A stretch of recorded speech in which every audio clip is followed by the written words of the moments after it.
Okay, so we're moving on to the position for postgraduate officer. We have 3 of our candidates here with us today. We have Emily, Ellie, and Wanjiku.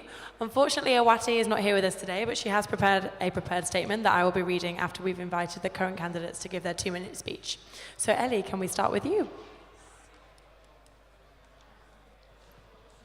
Hello everybody, my name's Ellie and I'm running to be your next postgraduate officer. I'm a History MA student and I did my History undergrad here as well. I've been a member of the SU Development Exec and this year I've been Chair of Council. I've been a Social Sec and a Vice President of the Warwick Conservative Society and I'm still a staff member at the Dirty Duck. After being at Warwick for 4 years now, I've seen so many things we can do to improve our campus life for everyone. Things like better and cheaper accommodation and reserving properties in Coventry specifically for postgrads so we can avoid yet another housing crisis. Things like a 24-hour bus for our 24-hour library so that all-nighters don't have to be until sunrise and things like better out-of-term services that postgrads so heavily rely on. Things like more late-night street food on the piazza so that students living on campus don't miss out on junk food after pop or a Uni Express night out. Things like Ask a Postgrad for support and advice for those applying to postgraduate study. Things like introducing postgraduate society and sports reps to better integrate postgrads into Warwick life. Things like expanding the graduate with more support, resources, and events to make better use of the postgraduate space in RSU. And things like no more library fines, because the university can afford to lift this unnecessary burden on students and instead simply not allow students to take out new books while overdue ones have not been returned. So if you want a postgraduate officer who will stand up for students on issues like fair pay, mental health, and study spaces, and who will work to make RSU a better place for postgrads to be part of, then vote Ellie for postgrad, because postgrads deserve better. Thank you very much, Ellie. Emily?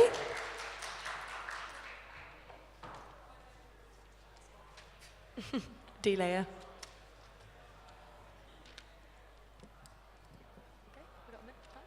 When you're ready. Cool. Okay, my name's Emily and I'm the current postgraduate officer at Warwick Students' Union. As postgrad officer, I've spent the past 6 months working to support our hugely diverse student population, like distance learners and students with dependents. Worked for hours on casework for postgrad tutors facing precarity with the sessional teaching payroll, in addition to organising the Term 3 postgrad ball and Warwick's first interdisciplinary postgrad conference open to every postgraduate, just to give a few examples. I'm asking you to re-elect me so I can lobby the university to finally provide employment contracts and protections for hourly paid tutors who are denied basic rights at present by not being treated as employees. I will ensure the university puts in place a comprehensive hate crime strategy encompassing prevention, support for victim survivors, and community outreach. There is also a long overdue need for enhanced English language and academic skills support from the university. In addition, I will push to abolish postgrad application fees, give everyone access to a graduation ceremony, greater study space choices, and more. There is no such thing as an average student. Warwick students have varied and complex needs, wants, and contexts. My manifesto is about creating fairness and parity for every student at Warwick. So please re-elect Emily as postgrad officer. Thank you. Thank you very much, Emily. Wanjiku? When you're ready. Hi everyone, my name is Wanjiku and I'm running to be your next postgraduate officer. I could tell you a little bit about my manifesto and even try and convince you that some of my points are better than my opponents, but I would rather tell you why I chose to run for this position. I chose to name my manifesto the Wanjifesto this year, and it's because of the personal experiences that I've shared in the last 6 months that led me to choose to run for this position and even come up with the ideas that I wanted to work on for the next year. Each and every single one of my points, action points on my manifesto has been influenced in some shape, way, or form, either by my own personal experiences, my peers from the master's programs, my colleagues at the student fundraiser team in Westwood, or even just some of the SSLC reps and the faculty reps that I've interacted with for the last couple of months. I think that I chose to run for this position so that I could give my little community answers to the questions that they had, and if not, to make sure that a new postgraduate student that starts in September, even if they've been here for 3 years, or if they're brand new just like me, get the opportunity to make sure that they don't have to go through some of the difficulties and the challenges that I personally had to experience. I personally think that I deserve to be your next postgraduate officer, and I think my personal experience in drafting the Wanjifesto is the best possible reason I could give you to convince you to vote for me. And so I hope in the course of these question and answer sessions that I get to convince you to, and hopefully you'll get to vote Wanjiku for postgraduate officer. Thank you. Thank you very much. Fantastic. So we're now moving on to the prepared questions. The first question, what are the big issues facing PhD students and how does your manifesto address them? And Emily, we'll start with you. Okay, so my main manifesto point almost specifically links to PhD students, and it's ensuring that they finally get employment contracts rather than just worker contracts when they teach. But in addition to that, there are so many other issues affecting PhD students, and or sort of in addition to PGTs as well. Things like imposter syndrome and various elements of stress and other well-being issues, which are put in my manifesto to improve specialized support services for postgrads. There's things like vivas and the stress around that. This is something that we don't really do anything of at the SU at the moment, and something that we ought to improve.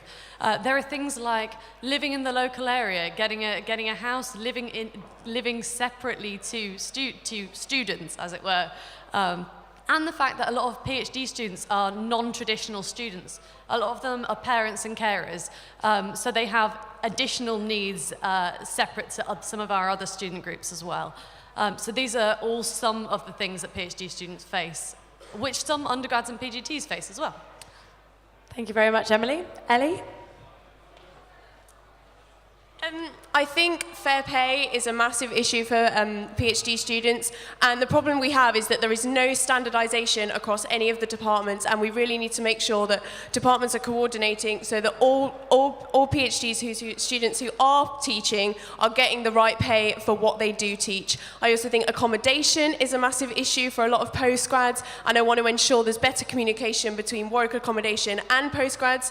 And I also think that PhD students kind of feel very disengaged from Warwick University life, and I think we need to bring them back into our university kind of campus a bit more, and that's why I want to introduce more society reps and postgrad reps and really work on the graduates so it's a real space for postgrads to feel like they're part of our union. Thank you very much. Wanjiku? I think my opponent said it just as well. Fair pay is a really big and important issue for PhD students, but I think there's a lot more to life as a PhD student at work. There's your social life, which I think I personally try to make sure I put enough points in my manifesto to try and get PhD students to engage more. But I also think accommodation is also such a big thing for a PhD student as well, and I think that needs addressing, and I've tried my very best to make sure that I've had an action point particularly to that. I don't think that PhD students particularly suffer from a particular set of issues that the other PGTs and the PGRs don't suffer as well. And I think that some of my points in my manifesto try and make sure that I address all the issues that I think every single PG faces, but I tried to make sure I had a little section on just especially fair pay, because I think that's the most important part of being a PhD student. Thank you very much, Wanjiku. Second question. Almost half of postgraduate students are international. As postgrad officer, how would you address some of their needs? And Ellie, we'll start with you. With international students, you come to Warwick. There is there's a lack of information, and I think we really need to address that. And I keep mentioning it, but I want to use the graduate as create a real space that has a lot of information in there, a lot of support, a lot of signposting, so that international students can feel part of the university. Again, more society and sports reps, and to really bring them in.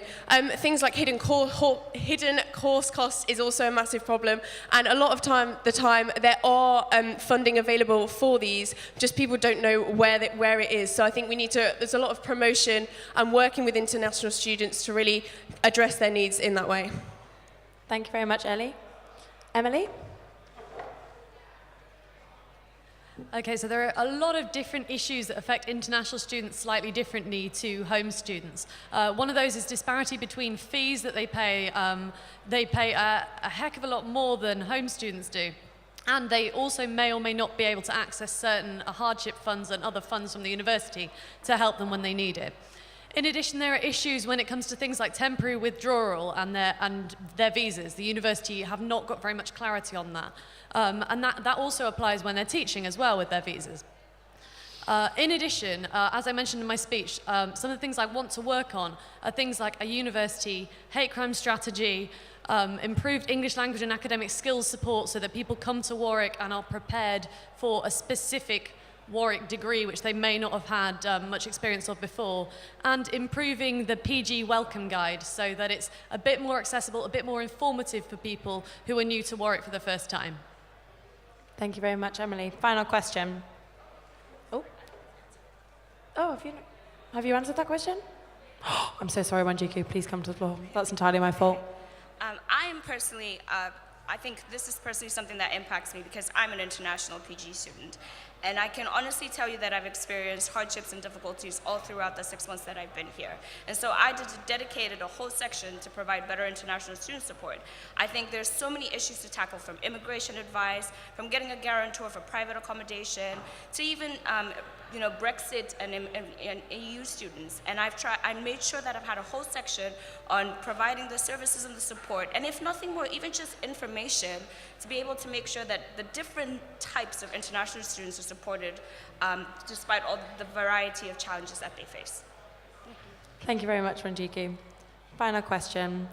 What are your ideas for building and developing the postgraduate community? And Wanjiku, we'll start with you. Sorry. From my experiences and the conversations that I've had in the last couple of weeks, especially coming up to the election, I think that there's so many events on campus. There's so many societies. The SU does such a good job in making sure that there's enough events. But the problem is trying to get PGs to show up. I particularly have identified that there's a Societies Federation membership fee, and it's particularly discouraging to know that you're going to pay 10 or 20 pounds just to be able to be part of society for 6 months. So I personally think that we should work on trying to reduce or remove the fee, because I think that would do a really good job in trying to get our postgraduate students to engage with our society. Perfect, thank you.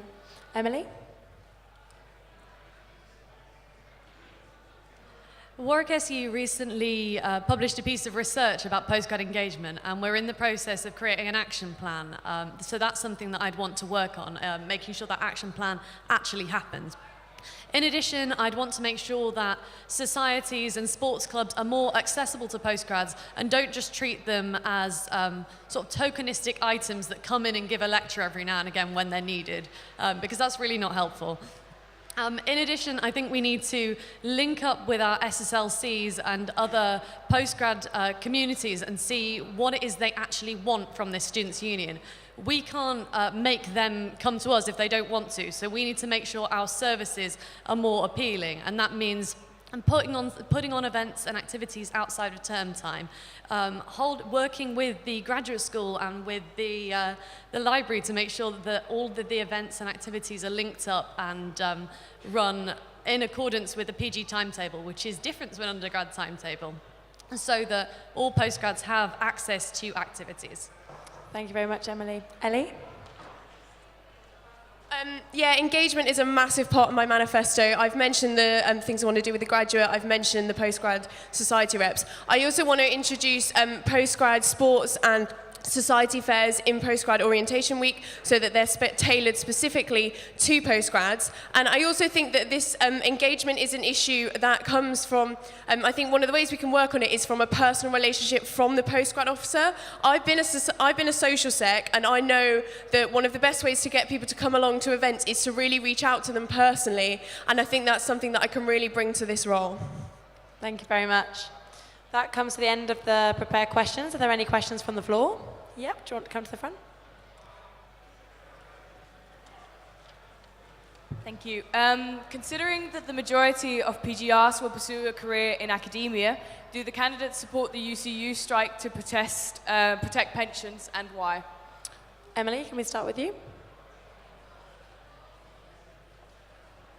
In short, yes, absolutely. I think the student-staff solidarity that's been shown over the past week has been absolutely heartening, and I think it's so, so important that at this time we stand together. In addition to the PGRs who may be striking, there'll be many students here who will also want to pursue a career in academia, so it's also in their interest to support it. But that's not the point. The point is that if this pension scheme falls, the second largest one in the public sector, then what will be the next to go? This represents a huge change in terms of worker rights, in terms of security, in terms of the future of people's lives, essentially. So I absolutely do support the strikes that are going on at the moment. And I've been really glad to see that the conversation today has changed with the Warwick Anti-Casualisation's focus on casualisation from secure contracted staff to those who are in more precarious contracts as well. Thank you, Emily. Wanjiku? I absolutely support the strike. Not just because I would like to pursue a PhD, especially at work as well. And I think that the changes that would come out of the strike would be really good and beneficial, not just to me, even to the current PhD students. But I also think that it's important to support our lecturers. I've formed relationships with the lecturers that teach me in the last couple of months, and I can personally see the effects, that pension cuts would do to them. Some of them have children, some of them have parents that they're caring for, and it would just be really important. I can actually see why it was a cause worth fighting for, and so as much as I support it for my own personal reasons, I also support my lecturers because I can see how beneficial it would be for them. So yeah, I definitely support the strike. Thank you. Ellie? I'm very sympathetic with the strikes, and I do understand why they're striking. However, my focus is students, and I think the most important thing is that we re-enter negotiations as soon as possible so that students can get on with their learning and teachers can get on with their teaching, and there is little as disruption as possible at Warwick. Thank you, Ellie. Any more questions from the floor? Yep, let's come to the front and then third row back. Third row back. Sorry for my voice. What would you do to support LGBTQA plus students who are postgrads? Thank you very much. Wanjiku? I'll be honest with you. I think since I got to work, I've seen a lot more events about LGBTs than I ever have, even at my past university. But I still think it's really important to ensure that there's enough diversity, all said and done. I really think it's about it being open and accessible. And I think a lot to do with the application deadlines and the application forms and fees, even financial support in terms of grants and bursaries would really increase how much diversity we see on the postgrad level. So it's not something that I had absolutely thought of off the top of my mind, I'll be honest with you. But it's definitely something that I've seen the SU actively work on, and it's definitely something that I would love to be a part of. Thank you very much, Wanjiku. Emily? I think one of the key things is to work with the specific part-time officer and officers, I guess, whose roles are to support LGBTQA plus students. I think one of the key things would be to expand the campaigns and events and activities and make sure that those are held all times during the year, so during the undergrad and postgraduate timelines. But in addition, I think one of the issues that the university has is that they often consider postgrads as one sort of homogenous group and don't consider some of the issues that may face LGBTQA plus students more likely than others. So things like financial insecurity, homelessness, and so on. And so the university needs to be lobbied to consider these issues as specific liberation issues as well as just sort of general issues for all students. Thank you, Emily. Ellie? Yeah, echo what Emily said. I think it's about working with the part-time officer because they're a lot more of an expert in this kind of field than I am. I think as well using the graduate as a kind of place for a lot more information and signposting and just making sure that the events that we put on are as accessible as possible, and we've really kind of considered all the needs of all the different groups who are represented. Thank you. And third row back? Hi, as a first-year undergrad, wondering whether I actually want to be a postgrad. I appreciate you're not going to be specifically working for me, but will any of your policies have a positive effect on me? Fantastic, thank you. And Ellie? Yeah, I think there's a massive lack of relationship between undergrads and postgrads. It's kind of, there's a complete disparity between them. And one of the things I want to do is set up a system where undergrads looking to apply for postgraduate study can talk to a postgrad on that course, and they can find out that extra information about the course that might not be supplied by their department. I forgot what I was going to say then. I also think that I've got a lot of policies that are about undergrads, so things like library fines, things like more late night street food on campus, all those policies, they do affect the whole community rather than just postgrads, and I really want to work on that relationship.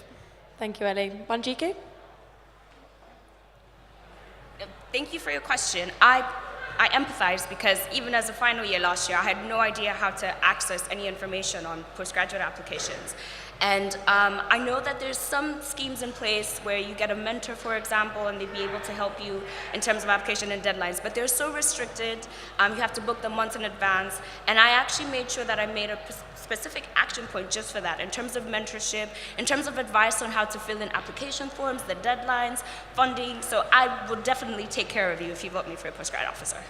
Thank you very much. Emily? I want to abolish postgraduate application fees, which are currently £55 per application, which is something that will absolutely benefit undergrads. In addition, I want to, or as I've already mentioned, ensure that postgraduate tutors have employment contracts, which means they won't just be given 20 minutes to mark your work anymore. They'll have, which will benefit you in the long run as well. In addition, I want to improve English language support and academic skills support, which is something that I also think benefits the whole community. And if you're a student, parent or carer, I want to improve the SU's Parents and Carers Network and ensure that the university thinks about these groups' specific needs and wants as well, including lobbying for greater nursery provision and ad hoc crash spaces on campus. Thank you very much, Emily. Any more questions? Yep, we go to the back row, then to the corner, then directly behind you, Niall. So some postgraduate students have outside partners that are industrial. Some of these students face real issues when it comes to working with them because they don't act like a uni, they don't give you any support. So what kind of help would you give to these students who really find that they're working with an industry that is not sympathetic to their role as a student? Sorry, could you repeat the question? What support would you give to students who have an industrial partner who isn't sympathetic to their role as a student rather than a worker? Yeah, is that right? Emily, start with you. I think these sorts of issues are things that have to be faced on an as and when basis a lot of the time, and that's one of the benefits that we have of having the Advice Centre on campus. I think the Advice Centre could really benefit from a leaflet that explains a little bit more about how to support students who are on industrial placements, who may be postgrads, but also undergrads could access that sort of support as well. In addition, I think that the graduate school and the SU can work together to support students in those sorts of situations to make sure that their particular individual situation is most appropriate and that they're supported accordingly. I'm not sure that something very general would be hugely useful for students in that situation if they need very specific support. But a lot of the postgrad officer's role is casework, and I think that's why working on this sort of thing as an as and when basis is really important. Thank you very much. Wanjiku? My best answer to you would be conversations. Before you mentioned that, I didn't even know it was possible for postgraduate students to get industrial placements. It's actually one of my manifesto points to try and increase how many placements that you'd have as a postgraduate student. But I think talking about it really makes a difference because then everyone knows that it's going on and it's easier to make a campaign, it's easier to get the university to lobby for more support services. And I think it really is, as much as I'd like to say it's a case-by-case basis, I think it would be good to talk about because as much as I raise awareness on your particular issues that you're facing, it's also good to be able to provide advice for other people that would be considering the option of an industrial placement and wouldn't even know what difficulties that they would face ahead of them and come up with possible solutions before even some of the issues that have come up. Thank you very much. Ellie? Yeah, I think this is a case-by-case issue, and I think it's definitely a case of working with the postgraduate student who is having these issues. I also think that it's quite a personal role that I can, so I think I have the skills and experience to kind of bring a strong voice to work with people in these instances when they do crop up. Thank you very much. To the corner. Yeah.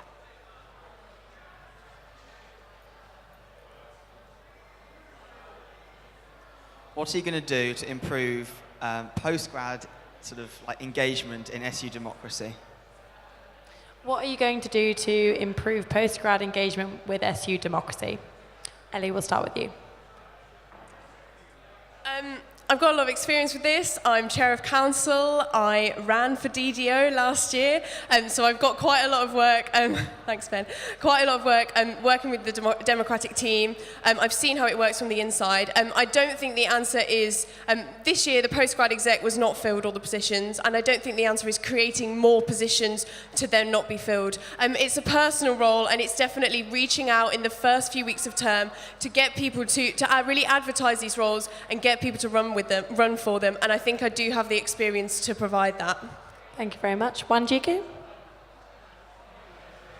I definitely agree with Ellie. I don't think it's about more. I think it's more about conversations. I, for example, run for faculty rep, but I had no idea that some of these positions were available until my lecturer mentioned them to me. And I think the more personal conversations I have as a postgraduate officer, the more I would be able to increase the participation. I think it's a lot more of getting on the ground and actually finding these students wherever they are and going to them and actually telling them, you know, that the options are there and providing them support on what such a role would entail rather than dishing them out a really long leaflet with lots of information that they're probably not going to read. Thank you very much. Emily? Postgrads make up about 40% of the Warwick population, and we need a students' union that supports all of our students, including postgrads. So that means that all officer roles need to be focused on postgraduates as well as on undergraduates. That means that postgrad SSLCs need to be attended and considered as much as undergraduate SSLCs, and it also means reaching out to postgrads and making sure that the activities, services, and conversations are happening with them, not just at them or about them. One of the things I've already done this year is try and personalise the postgrad newsletter with a little bit of a personalised letter every week, but I think we can go further than that and break the postgraduate newsletter into distance and home students, for instance, to make sure that the information given to them is more relevant.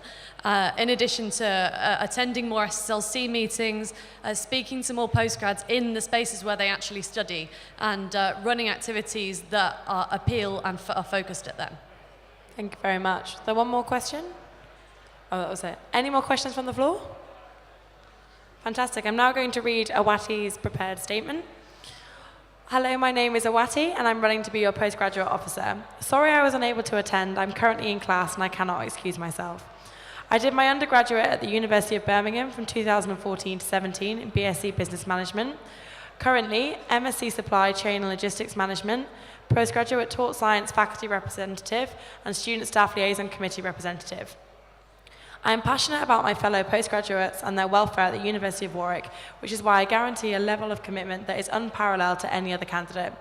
With previous experiences as postgraduate taught science faculty rep, student staff liaison committee representative, and involvement in societies, it's safe to say that I know the university well enough and I'm ready to put my experiences to action.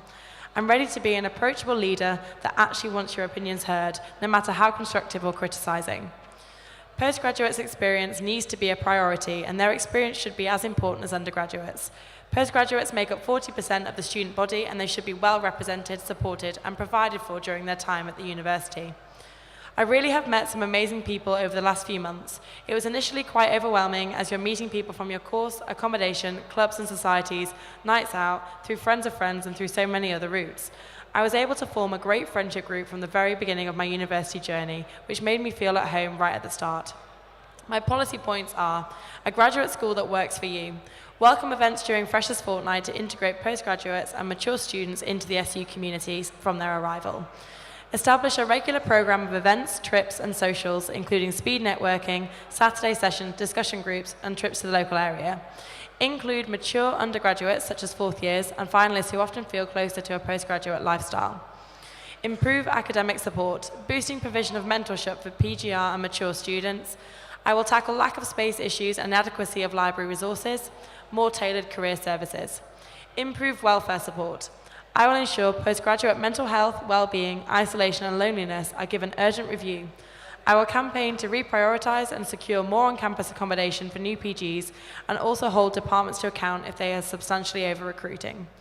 Better international student support. Enough information for international students regarding visa and immigration. Adequate access to support and counselling services for international students. Continue the SU's work on university and national higher education issues. I will continue to challenge the teaching excellence framework, which leads to higher tuition fees. Continue to persuade the university to create better strategies to support students in departments with lower funding, and continue to campaign for a comprehensive PG widening participation scheme. Whew. Thank you very much, Awati. So if there are no more questions from the floor, can we have a round of applause for our postgraduate candidates?